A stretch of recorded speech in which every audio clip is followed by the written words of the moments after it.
Tiwala si Manila Mayor Joseph Estrada na malalampasan ng kanyang anak na si Senador Jinggoy Estrada ang kontrobersya sa pork barrel scam. Inamin naman ni Erap na nakasalamuha rin niya noon ang itinuturong utak ng scam, si Janet Lim Napoles. Nakatutok si Susan Enriquez. Inamin ni Manila Mayor at dati Presidente Joseph Estrada na nakasalamuhan na niya sa ilang pagtitipon si Napoles. Pero hindi raw umabot sa puntong naging personal ang kanilang pagkakakilala. Na-meet ko sa isang party. Pero personally din siya? Hindi ko nga nakausap, pinakilala sa hello, okay lang. Hindi rin itinanggi ni Mayor Erap na naging tauhan niya ang 2 taong umano ay may koneksyon kay Napoles. Sina Cheryl Jimenea at Ruby Tuason, naging sekretary niya noon sa palasyo. Pero bago raw bumaba sa pwesto, umalis na rin sina Jimenea at Tuason. Kaya matagal na raw silang walang komunikasyon.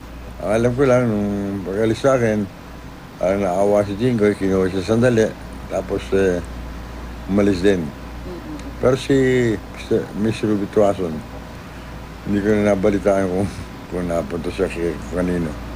Kung alis man kung sino man ng mga sekretarya o may taon ako o driver, siyempre mamamasukan sa ibang trabaho. Ha? Oo. Hindi ko nasagot yun kung saan sila pumasok. Sa pagkakadawit ng anak na si Senador Jinggoy sa usapin ng pork barrel scam, tiwala si Mayor Erap na malalampasan ito ng kanyang anak. Tulad daw ng malampasan nito ang paghihirap nila noong makulong silang mag-ama sa Biluna at sa Port Santo Domingo. Hindi nga itinago ni Erap ang hirap na dinanas nila noon, lalo na sa Santa Rosa, Laguna. Masyadong malungkot dun. Wala ka narinig kung hindi yung sahod ng kulilig. At napakahigpit doon. Yung mga bintana, wala man lang kurtina, walang aircon, napakainit. At ang tataas ng barbed wire. At siyempre, pagdating na ng gabi, talaga ang dilim-dilim. Ay, isa lang ilaw doon sa kwarto niya, maliit na ilaw.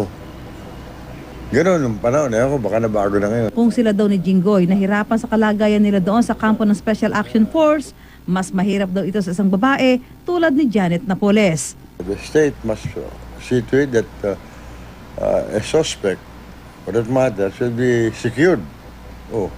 Kahit sa isang lugar, halimbawa sa Veterans Memorial Hospital, secured naman doon. Paikutan na may 24 hours na rotation na pulis ng gwardiya.